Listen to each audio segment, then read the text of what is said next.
Tonight on Access TV, it's Gotham Comedy Live. Get ready to laugh with Monty Franklin, Regina DeChico, Don McHenry, Rick Younger. This week's host, Paul Rodriguez.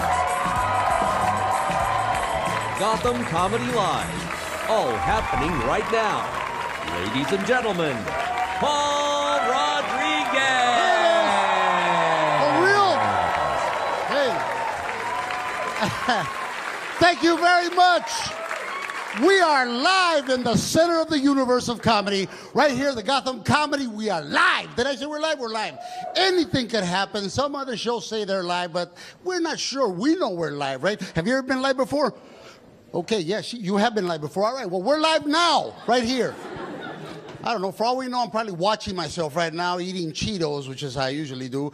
But I am excited, man. This is National Hispanic Heritage half a month, I think. No, because we get like the first 2 weeks of September, the last 2 weeks of October. I get confused because it's the same month as National Breast Awareness, Breast Cancer Awareness. I'm always aware of breasts, but... You know, we combine those two and we got a very special month. You know, first Hispanic in the White House this month. I'm excited. He got arrested. Omar Gonzalez, right? They said, well, what are you doing here in the living room? I don't know. The door was open, you know. I'm the gardener. I got keys to every door. You know, I think President Obama ought to get a whole team. You know, the security, come on, security, they've been in trouble before. Remember when they went to Colombia and didn't pay a hooker $200, which is really cheap. You know, they're representing us. You know, you should have tipped, you know. You get anything from a Colombian, you better pay. Now, everybody knows that. Apparently security doesn't. I've seen the president age right before our eyes. Am I right? The security, you'd be worried too. Some dude named Gonzalez walks into your bedroom. You know, I wouldn't be able to sleep. They fired the lady in charge of the security. I think they should have hired Omar, because if this dude knows how to break in, he knows others who, who might want to break in also. Of course, I shop very exclusive place. I shop at a place called Forever 51. It's not your ordinary store. You got to be 51 or better, which I am. You know, I'm about to be 60 years old, and I am definitely not recommending it. You know, people, I'm starting to date women my own age. It's not easy. I've broken so many hips lately, but I keep at it. I had to go get, you know, something I'd never done before. I had to get my prostate checked, and that's really uncomfortable, you know, because I'm butt naked. Like, let me show exactly how the doctor did it. I'm like this, and there's a guy behind me with something about this big, and he puts it right in the center of my existence, and I jump. I said, hey, warm it up, man. It's cold down there, you know. Put it under your arm, blow on it. I don't care what you do. You know, I got Obamacare, I told him. He said, oh. So you got Obamacare? I said, you damn right I got Obamacare. He said, in that case, stick a finger up your own ass. Apparently he's not happy with the plan, but he pushed and it wouldn't go in, so he asked the Filipino nurse to help him, and they're pushing me and the chair across the room till I said, why don't you use some lubricant or something? And he said he couldn't do that because it might affect the results, and I said, well, let me help you out, because everybody knows that's God's lube, right? I mean, you know, it's your own cells. They'll recognize the butt cells and your mouth cells. They go, come on, let them in. So he starts wiggling it, and he tells the nurse, he says, boy, we got a tight one. I said, damn right I'm tight. I'm tighter than the economy, if you want to know it. He finally gets it 1 inch in there, and it's, yeah, you know what I mean. It's, my eyes are watering, you know, I'm nervous. He said, you know, it'll feel better. The further I go in, I don't see how that's possible. He goes in 2 inches, and it ain't feeling better, and he's wiggling, and I begin to giggle like a schoolgirl, because I guess that's what you're supposed to do. But let me tell you, he says, whoopsie daisy, and I said, I'm Mexican, I don't know what that means. He puts it in 3 inches, and something really strange happened. It felt good. It did. I don't know how to explain it, but you know, I was all confused. I started to second guess my life. I said, well, maybe I've been living a lie. I don't know. Maybe I should go to the parades and feng shui my room or do some of the things that you're supposed to do. And like everything else in life, the minute it started to feel good, it was over.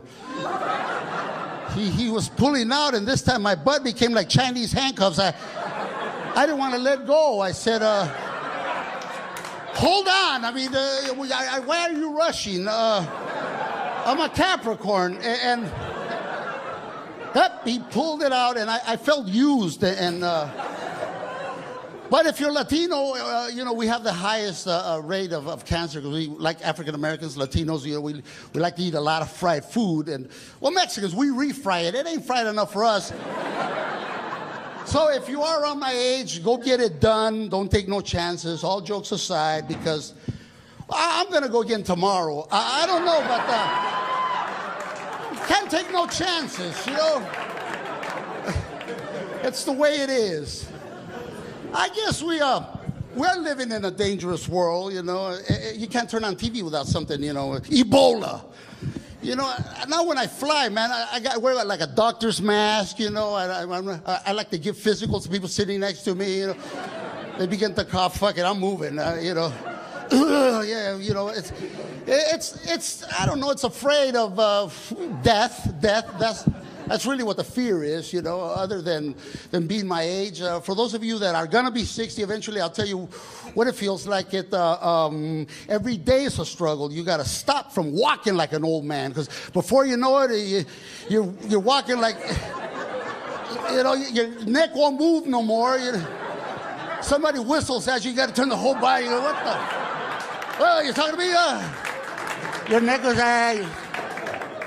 shit, it's a blast. Sex, it happens. Not that often. I get erections at the most inappropriate times. You know, I'll be in church and this lady look at me and I go, what? I like the sermon. What's your problem? You know, it was very inspiring. Now when I masturbate, all I think about is all the money I'm saving because it's expensive. Am I right, fellas? I'm going, oh, that's $300 right there, you know. With the economy and all. I am excited to be here in Gotham, the center of the comedic universe. I'm not just saying that because they're paying me and I'm reading it. No, I'm saying it because New York has a vibe, you know. It's like the world, it's the capital of the world. You walk down the street, you hear every language known to mankind, and you realize some languages are not romantic at all, you know. How anybody romances anyone in German is really beyond me. It's like, ich bin eigentlich. That would make my testicles go up. You know, I like to watch like Asian, you know, Japanese, such a strong language.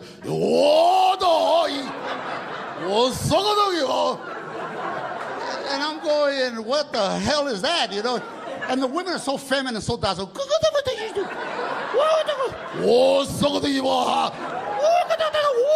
You know, it's it gets the job done, I guess, you know. The most romantic language is Portuguese. Any Portuguese people? Oh, man, am I right? Am I right, Brazilian? Yeah, I got an erection now already, and she's there. But that's what's it all about. Folks, one day, years from now, when we all intermarry, when blacks, whites, and Asians, and everybody, when we all become Filipinos, we're going to be a better class of people. We'll find some other reasons to hate each other. But today, there's nothing but love here. It is my privilege to bring on some of these comedians. They're hot, they're new, they know what's happening. And I'd like to bring on the first comedian for the evening. Not right now, though. I'd like to bring him on later. Right now, I would just like to tease you, but I don't know what I was saying. You know, dementia is one of the things that happens when you have to be my age. You think you read a sign that said bring him on, and then all of a sudden it says don't. But that's just me, because we're live. Are we live? Yes, we're live. We'll be right back. Don't go away.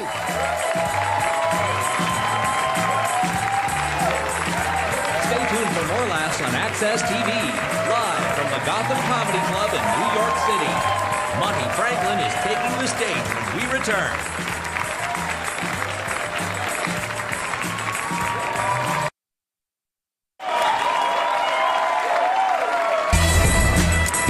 Welcome back to the Access TV presentation of Gotham Comedy Live.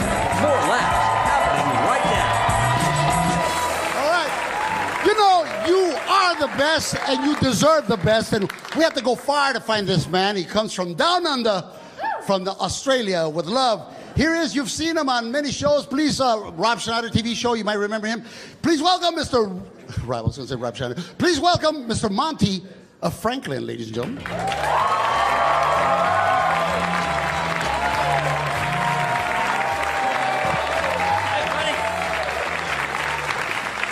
Hello. How you going, guys? Are you good? All right. Thank you for having me. I am from Australia. I've said some stupid stuff in your country. I really have. This is the worst thing I've said, okay? I said this the other night. I was out doing a gig. I was the only white person there, okay? The whole audience was black. Every comedian on was black. Now, in Australia, we don't have a lot of black people. I think they're cool. I was trying to act cool with these guys backstage, okay? They were talking about smoking weed. I didn't know how to get involved in the conversation. And I said this, I can't believe I said this. All right, one of the guys was sitting there rolling a joint, and he looked up at me and he goes, "Hey, bro, do you burn?" And I seriously said, no, I wear sunscreen.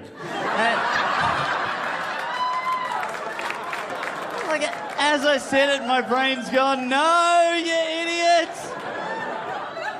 It means do you smoke weed? It's got nothing to do with your complexion. Leave the room." But I had a good night with these guys. They were fun. At the end of the night, one of the comedians comes up to me. He goes, "Hey, man, nice meeting you." Went to shake my hand. Now, in Australia, you shake someone's hand like this. That's it. No other moves or anything. You've all lived here your whole lives. You can make a judgment on someone and go, he's probably a flick and a twist kind of guy. And you can bluff your way through. I don't know what I'm doing, okay? So I go to shake this guy's hand. He started doing his moves. I panicked and went, "Oh, what the fuck's going on here?" And I went like this. I did that. What the hell am I doing that for? What am I, in Point Break? I knew that was wrong. I looked at him and I panicked even more and just went, I'm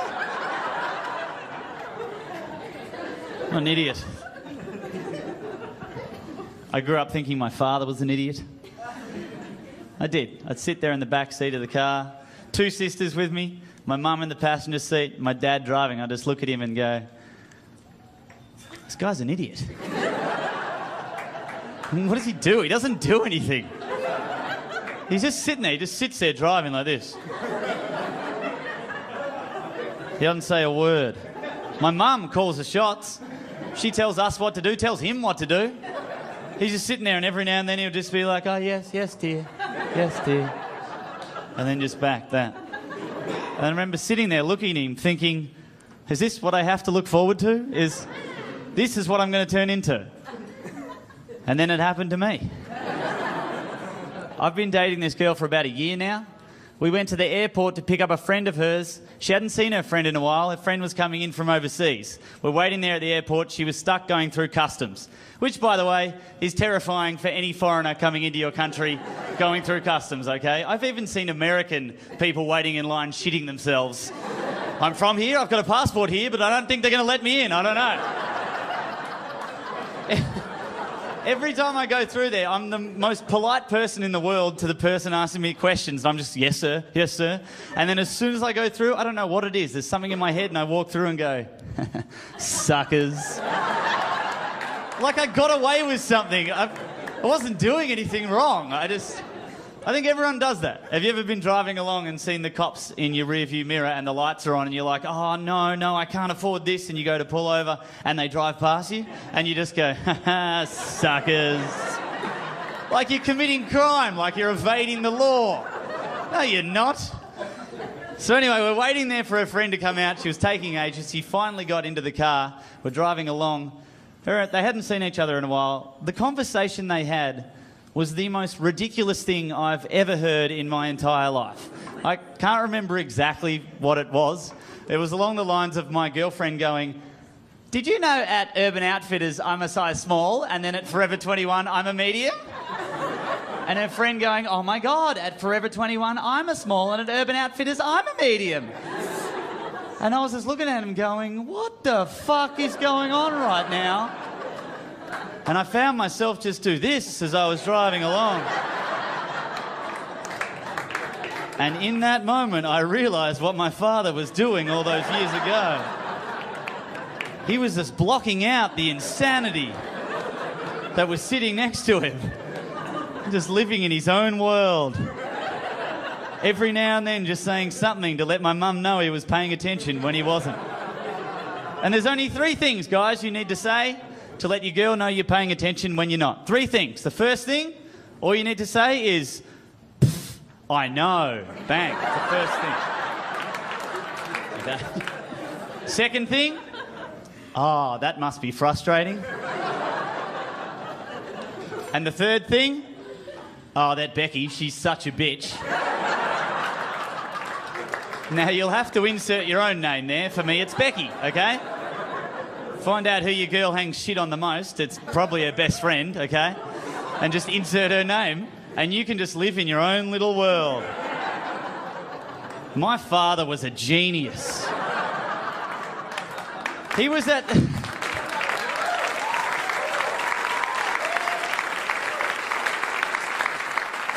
He had this at such a high ninja level. I am not there yet. Not there. I have much to learn. He wouldn't even listen to a thing my mum said. He would just wait for trigger words. And a very good trigger word, guys, if your girl ever says, "right," just straight away, "Pff, I know," bang. Squashed. And just in your own little world. And you know what we're thinking when we're in that little world, girls? Suckers. Thank you.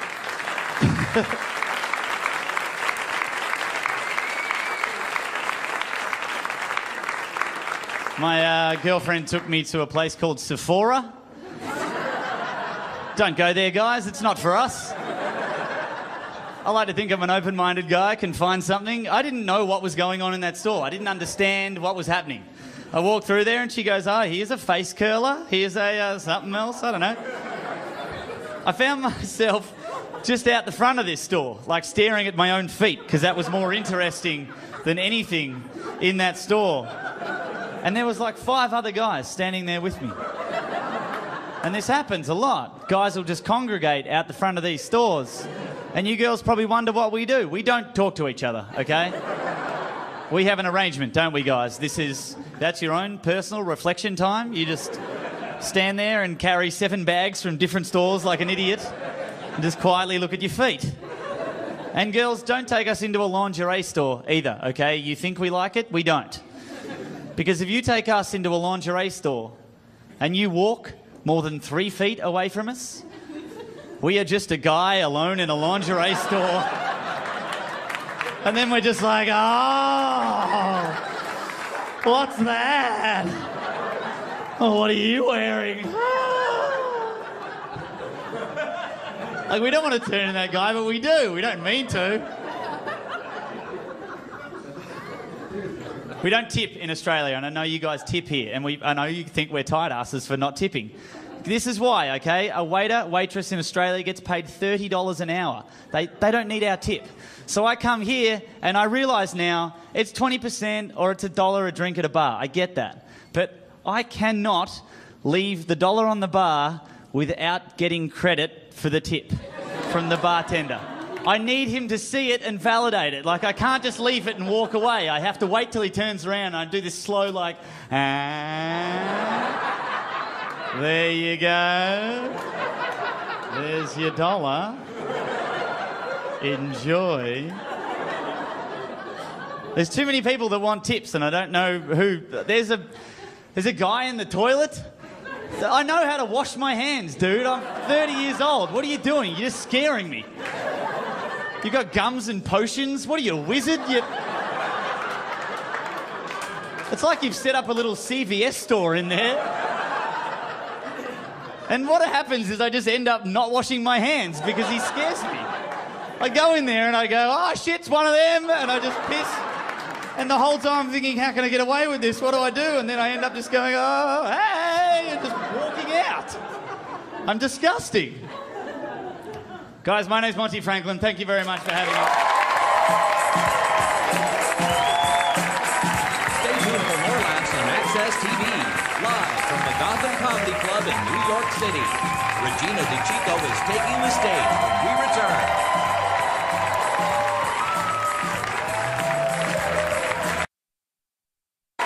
Welcome back to the Access TV presentation of Gotham Comedy Live. More laughs right now. Yes, we are.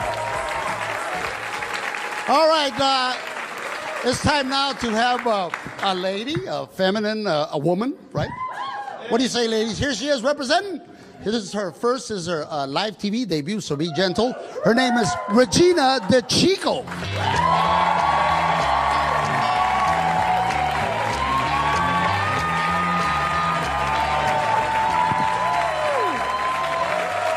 Hello, everybody.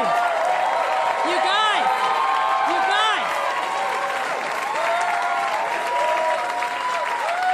I have big news. I have big news, everybody. Big news. I just got engaged. What? Yes. And as soon as I got engaged, everyone, I found out that I am a lot more superficial than I thought. Okay, because I found the guy, right? The one. The last thing I was thinking about was the ring, right? Because I had found true love. And you can't put a price tag on that. But then I saw the ring. Right, and I was like, gimme, gimme, gimme, gimme. Now, here's the thing. I had eyeballed it, right? I could tell it was like 2 sizes too small. I didn't care. I shoved that sucker on. And it got stuck. I wound up in the emergency room, and the doctor was like, you were going to have to decide between saving your ring or your finger. Right? And I was like, Doc, can I just get a second try? And that's when I realized it was no longer about my fiancé, right? Like, it was all about this ring. If a homeless pedophile with full-blown AIDS and a lazy eye had gotten down on one knee with this ring, I would have been like, all in.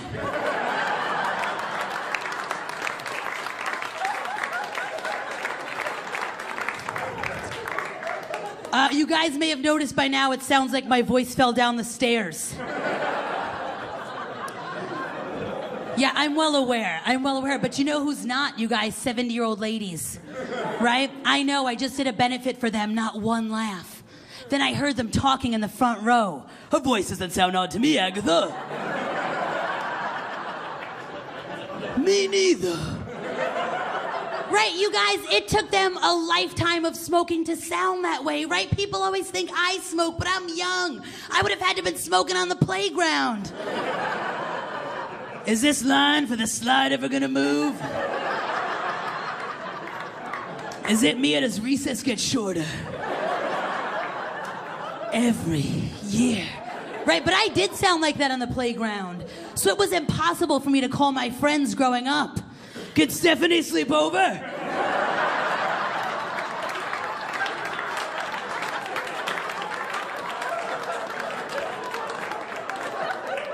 Who is this? Regina from class. You sick fuck. Tell Steph to pack up her PJs and meet me on the playground. I'll kill you, you pervert. Right, awful, you guys, awful. Oh man, so I always struggle with my weight, you guys, right? But if I want to know how I'm doing, I don't like to go by the scales, right? I don't like to go by how my clothes fit. I like to go by the reaction of my Jamaican doorman. Right? Because for a while I was hitting the gym hard, right? And Albert pulled me aside. And he was like, men in the Caribbean don't like it when women lose a lot of weight. But I saw him yesterday, and he was like, men in my country would line up for you. I was like, shit, I have to get back to the gym. Learned that lesson the hard way. Man.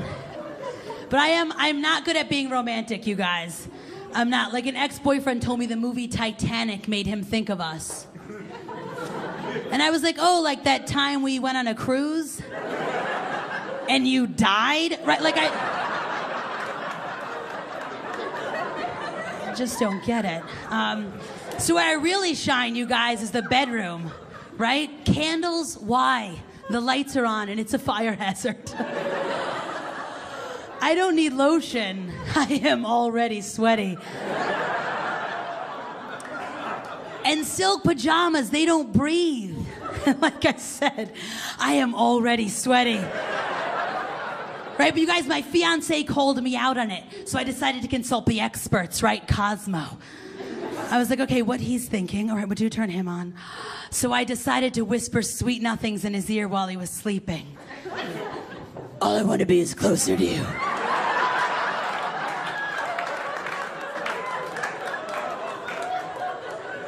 Your eyes sparkle brighter than the stars. You guys, my fiance woke up in a cold sweat. Panicking. Okay, thinking he was being raped. By Harvey Fierstein.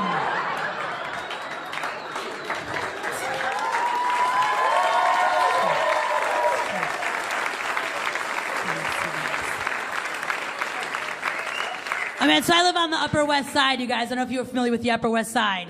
It's full of nannies and babies, right? Not moms and babies, nannies and babies, right? So it's a beautiful day today, right? I was on the Upper West Side. I saw this nanny pushing a stroller. And while she was pushing a stroller, she was doing a scratch-off ticket.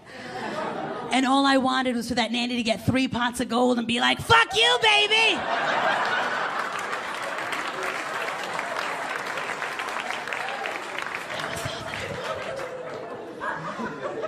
Oh, man, you guys. So my roommate just broke up with her boyfriend of 2 years, and now she's in that post-relationship whore phase.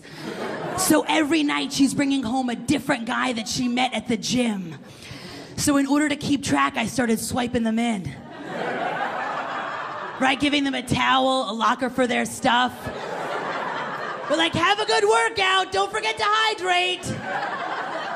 Right, and if it sounds like they're struggling, I run in and I spot them. Right, come on, think of dead puppies, your grandma naked, you got this! And then I stretch them out and I send them home, right? But something's not going right, you guys, because no one has been back after the free trial membership. Yikes. So I was watching cartoons the other day, you guys. Old school Saturday morning cartoons, right? Our cartoons. Yes. And I had a realization. Okay, I think that kids are soft today because their cartoons are soft. Right? Like if you think about it, today they got Dora the Explorer, right? Dora's best friend is Boots, right? And oh my God, with the stupid, sir. It's my show. That's fine. So Dora the Explorer, our best friend is Boots, right? And Boots will do anything she wants, right? That's not real, right? We had Yogi, and Yogi's best friend was Boo Boo, right? And Boo Boo was always like, Yogi, that's a bad idea. Ranger's not gonna like that, right? That's real. Tom and Jerry, they were together 24/7. They were always trying to kill each other, right? That's real. You guys, if Scooby-Doo happened today, Shaggy would have a peanut allergy. Right? And that's just sad. He'd be like, Scoob, when you make that giant sandwich, make sure you put it on the gluten-free bread. You know I got the celiac zoinks. Only Scooby didn't wash before he made that sandwich. There's traces of peanut in Scooby snacks. Shaggy's having an allergic reaction. Scooby can't use an EpiPen. He has paws. That episode ends with the mystery machine on the way to the emergency room. Right, and nobody wants to watch that. Nobody. Now, you guys, I need to let you in on a secret. You guys, my voice does what it wants when it wants. Right, I used to work at Eyewitness News. One day we went out for drinks, and everybody was like, Regina, do your Cartman, do your Eric Cartman from South Park. And I was like, what? No, I don't. They were like, no, you slip into it all the time. You guys, that means that I was on important phone calls like, yes. Did you get a good look at the perp?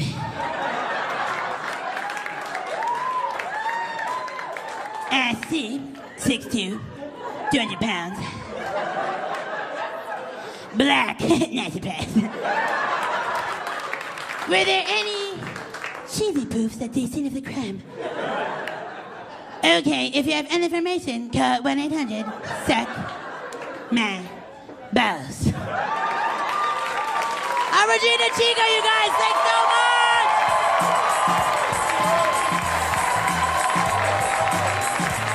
Stay tuned for more laughs on Access TV, live from the Gotham Comedy Club in New York City. Don McHenry is taking the stage when we return.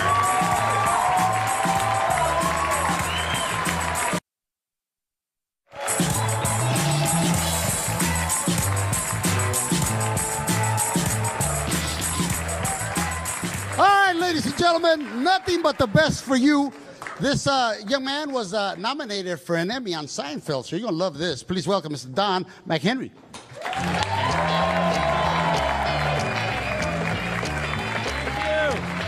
Thank you, ladies and gentlemen.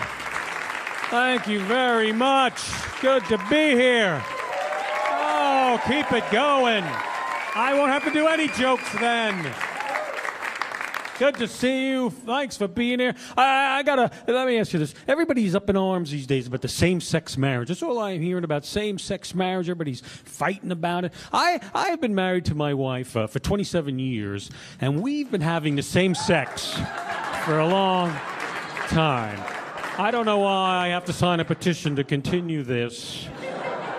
Go on. How about, hey, let's shake up the sex a little bit marriage. How about that petition? How about some sex marriage? Could we have that? That would be good. A lot of comedians talk about their sex life. I don't talk about my sex life is private. It's very, very private. I am the only one who knows about it. Thank you. Letting everybody get that at one time. Here's the thing I'm kind of pissed off. Governor Christie, the guy in New Jersey, blocks traffic on the George Washington Bridge, ties up traffic, hundreds of thousands of people, hours and hours, and he still has his job. Now, a couple of years ago, yeah, thank you, you can agree. He agrees. I don't care what you do, as long as he agrees. That's why I'm in the business, ladies and gentlemen. But on the other hand, Eliot Spitzer was the governor of New York, and he had to resign because he was caught with a hooker. They are not equal. Personally, I've never been with a hooker. Professionally, yes. But I don't think that this guy should have to resign. The thing about Eliot Spitzer, this did get to me. The hooker he had was $28,000 for one night. $28,000 for one night. That's like a sin. That man could have had 28 fantastic hookers for that much money. $1,000 a pop, I'm sure, is a pretty good hooker. He could have celebrated the month of February. The hooker a night. And every 4 years, he's got to pony up for another one. You read about these two women who were kicked off the Southwest flight. Southwest kicked two women off the plane because they were kissing. That's all they were doing. They were kissing before the plane left. They kicked them off. They said that is inappropriate behavior. That's what they said, inappropriate behavior. I think those women should sue. I'll tell you this. If I were on an airplane and I saw two women making out, I'd have been the one kicked off for inappropriate behavior.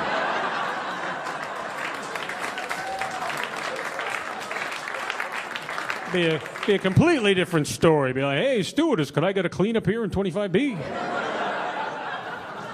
And could you wipe off the back of the head of the guy in 24B? And 23B? I got a little on 23B.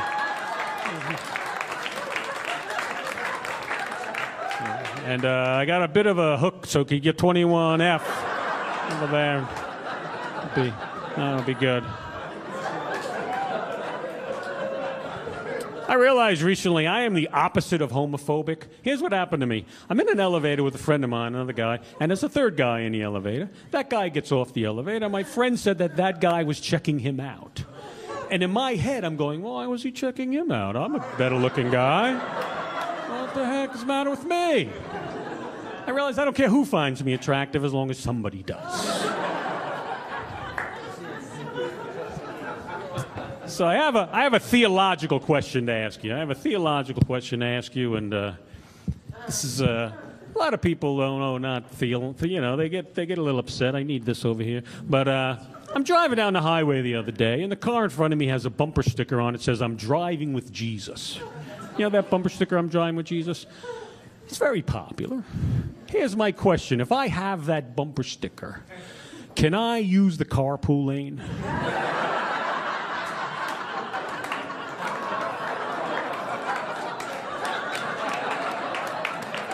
I don't know either. I don't know the answer. I think it's worth a try. Because even if you get pulled over, you just roll down the window and go, "Hey, officer, have you met our Lord?" What's in the bottle? Well, it was water.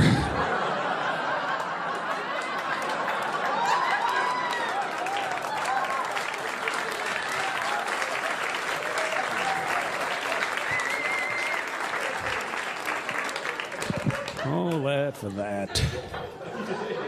Donald Trump. I saw Donald Trump the other day. I hate Donald Trump. You know who I hate worse than Donald Trump? His two sons, Eric and Donald Jr. I'm not making this up. They went hunting in Africa, shot and killed an elephant. They killed an elephant. I'm not even against hunting. Go shoot a moose. A lot of moose out there. There are not a lot of elephants. Elephants are endangered. They're also very intelligent. Scientists have discovered very recently that elephants are more intelligent than Donald Trump's two sons. So, they're always working. I'm surprised more people don't know. They had one little press conference and it never came up again. Donald defended his sons. He goes, "They've been hunting since they were children." And I looked it up. They went hunting, and the first time they went hunting, they were 8 and 10 years old. On their first hunting trip, they killed a badger and they skinned it, and they gave that to Donald, and he's been wearing it on his head ever since.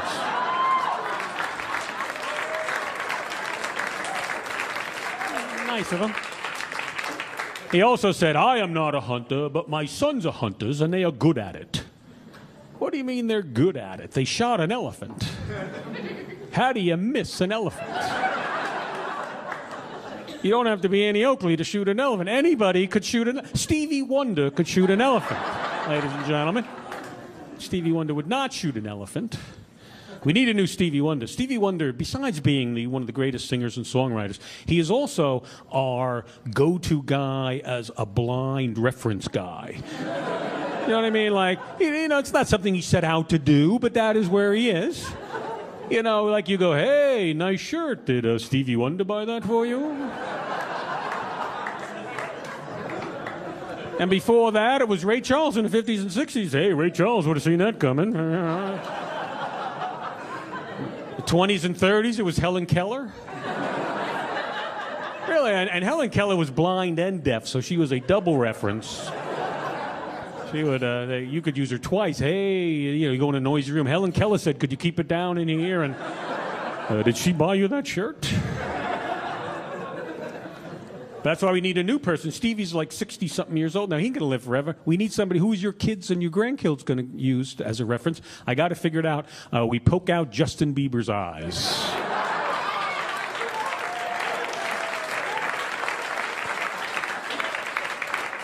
I usually get a lot of support on that.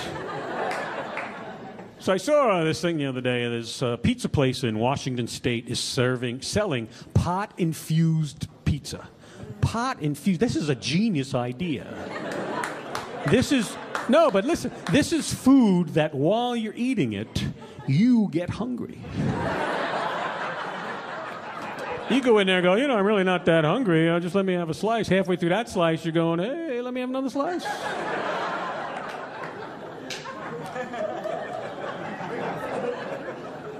I saw these scientists on CNN the other day. They're studying marijuana. They're doing a 5-year study of pot, find out whether is pot addictive or not. That's what they want to know. Is pot addictive? I could save them a lot of time. Ladies and gentlemen, I have smoked pot every single day, morning, noon, and night, for the past 30 years.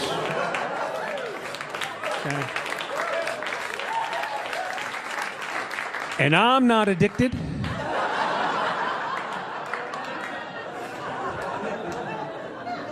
Pot's a much more sociable drug than booze. You could be anywhere in the world alone, friendless, not know a soul. If you're at some event standing near somebody smoking a joint, they will always go, "Here, do you want a hit?" And I will say, "Yes, that's why I'm standing near you."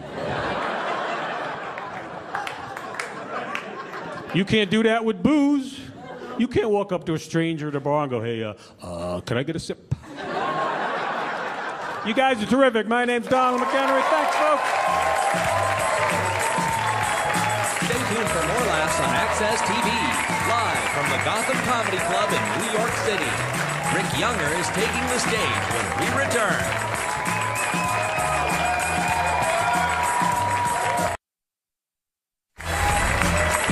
Welcome back to the Access TV presentation of Gotham Comedy Live.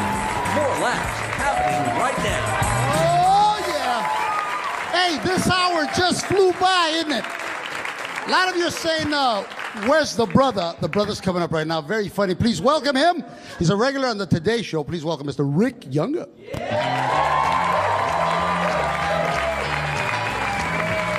Oh, thank you. Thank you. I feel the love, everybody. Thank you so much.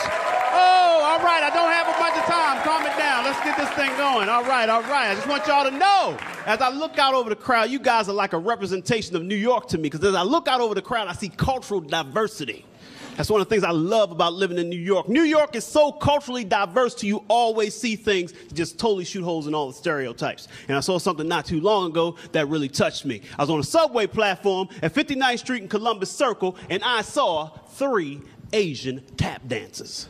Oh yeah, they were getting down too. They doing tricks and things. I mean, people are walking by putting down their money. I mean, even black folks are walking by going, "Look at those Asian tap dancers."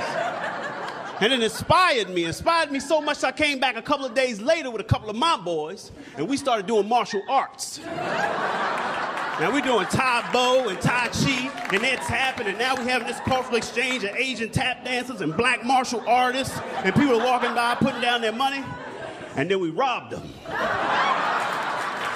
Because we didn't want them to think we had small penises. That's right, one stereotype at a time, people. Rome was not built in a day. Oh man, I hope y'all having a good time tonight, but really I don't care that much. No, because I'm just happy to be out of the house, people, because I got a 5-year-old back at home. Oh yeah, so you know what I'm talking about. Sometimes when you got a 5-year-old, you're just happy to be around other adults. Because I'm here to tell you, 5-year-old is the closest thing you ever find to an animal. Yeah, because they're primal at that age. And my son, all his energy, all of his emotions right there on the edge, and he's just like constantly like, ah! Ah! Ah! I'm like, I think he's putting in that last-ditch effort fighting against being domesticated. No, what it really is he's still dealing with the terrible twos. And I know what y'all saying, Rick, you told us he's 5 years old. What do you mean he's still dealing with the terrible twos? See, people think terrible twos starts on the 2nd birthday, ends on the 3rd birthday. No. Terrible twos starts sometime during the year your child turns 2, and I think it ends around like 18 when they move out of your house. Yeah, and you can't beat kids these days. You know that you can't beat kids. Yeah, people always look at me like I'm evil when I say, "Oh, he's an evil man. He wants to beat kids." You damn right I want to beat kids. Everybody who has kids wants to beat kids.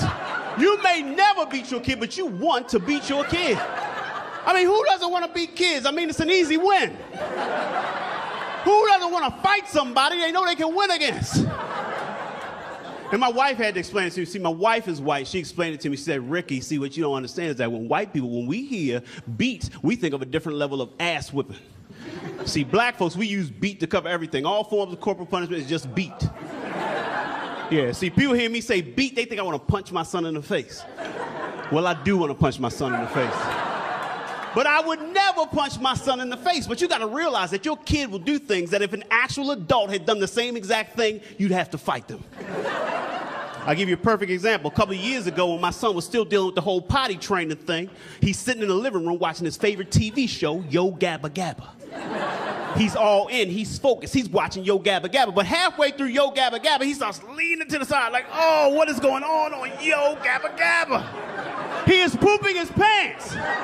But now all of a sudden he doesn't want the poop on him, so he gets up in the middle of my living room, starts to pull down his diaper, pull up whatever the hell he had on at the time, starts to pull it off and just drops a huge hunk of shit in the middle of my white rug.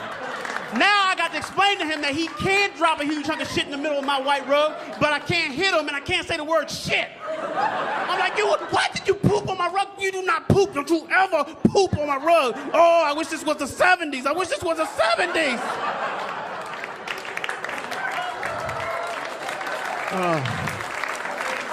So my wife is white, everybody. Got a white wife. My wife is white. Well, that's how I like to describe it. We live in a racial exchange program at my house. Yeah, me and my wife, we're the perfect example of a real black man married to a real white woman. You probably want to know what that means. Well, you should see our wedding pictures. It's me and my black groomsmen, her and her white bridesmaids. Yeah. I'm originally from Baltimore, Maryland. You've seen Baltimore on TV. The Wire, Homicide, Life on the Street. 80% black, Baltimore, Maryland. My wife is from Oklahoma. Yeah, so when I go to visit my wife's family, I get off the plane, my feet hit the ground, black population rises by 100%. So we have learned a lot. We have learned a lot being together. We made a lot of observations. One of the things we've observed, one of the things we've learned is this. Black people think everything is about race. And it is. But white people think nothing is about race. Oh, and it's so frustrating. I had to explain to my wife, look, baby, I've been black long enough. You got to trust my black spidey senses. You got to trust my black spidey senses. Y'all, black spidey senses, that's that innate ability as a black person to know that something is racial. Most of the time you can't prove it because most of the time the evidence is circumstantial, but trust me, baby, it's racial. Trust my black spidey senses. And we learned this early in our relationship because when we were dating, we lived a block away from each other. One night, I'm going to go visit my wife. I step out to go out the house. I put on my black skull cap and a black coat because it's cold. I step outside. I turn the corner. First thing I see is a white woman walking by herself. My black spidey senses went off like crazy. Blah, blah, blah, blah. I got so afraid, so I started to pray. I'm like, dear God, please do not let this white woman turn around and see me. But to show you that God has a sense of humor, at that very moment she turns around, her eyes get huge. And she starts to do that run-walk thing, you know. It's like, it's not running, but it really is running. But it doesn't qualify as running because she's abiding by the Olympic rule where as long as one foot stays on the ground at all times, it's not running. So she's moving. And I'm like, dear God, please do not let me catch up with this white woman. But I was taller than her, you know? So I'm, you know, and it's like she's moving as fast as she can, and I'm gaining on her. It's like she was living her worst black zombie apocalypse nightmare. She's moving like this, and I'm just like, she got so afraid till she ran up into the doorway of a building she obviously did not live in. I can see her down there like, oh God, please don't let me in. Oh my God. Oh. It took all of them and I just go to her and say, hey lady, I'm going to go see a white woman. It's just not you. So I get to my wife's apartment. She's like, Ricky, what happened? I was like, baby, I can't believe this. On the way over here, I just scared the hell out of a white woman with my mere black existence. She's like, Ricky, I don't know if that was racial. You know, because I'm a woman and I go out at night and I see a man, I don't care if he's black or white. You know, I get afraid. I'm like, yeah, but she was running down the street going, please don't kill me, nigga, please don't kill me. I think it was racial. But I understand the fear. I understand where the fear comes from. Because if you watch television and film, you get the idea. You watch media, you get the idea that black men are menaces to society. I know it's true because there is a movie called Menace to Society with black men in it being menaces to society. So I understand the fear. But you got to understand that black people, we watch those same movies. So when I'm walking down the street and I see a black guy, I'm just as scared as you are. So I gotta act like I'm not scared. I see a black guy walking towards me, I'm like, oh man, this nigga gonna rob me. He sees me walking like, oh man, this nigga gonna rob me. And we walking towards each other. Both of us wanna cross the street, but we can't because we know whoever crosses the street now has to get robbed by the other guy because that's the rule. So we keep walking and we finally like just almost like two dogs circling each other till we get up to each other and we finally get up the nerve and we just give the head nod and we fart. And we farted because we almost shat our pants. But since the robbery didn't go down, that was our ass giving a sigh of relief. I want to thank y'all for allowing me to take y'all on that racial safari. But hey, I ain't got that much time, so I just want to say I'm going to leave y'all with what I like to call Rick Younger's words of wisdom. I'm Rick Younger, in case y'all are wondering, who the hell is Rick Younger? And why should we listen to his words? So listen up. Word of wisdom number one, people, remember, a penny saved is a penny earned, unless you stole it. So don't steal. See, y'all are good people because, you know, sometimes I play rough crowds. I always have one guy in the back who's like, Rick, robbing people is hard work. You know. Word of wisdom number 2, people. Remember, one monkey don't stop no show. Unless, of course, it's a one monkey show with no monkey understudy. And finally, my last word of wisdom goes out to the ladies. Ladies, remember, a good man is hard to find. Especially when he's hiding from you. My name is Rick Younger. You've been beautiful. Good night. Stay tuned for more laughs on Access TV, live from the Gotham Comedy Club in New York City.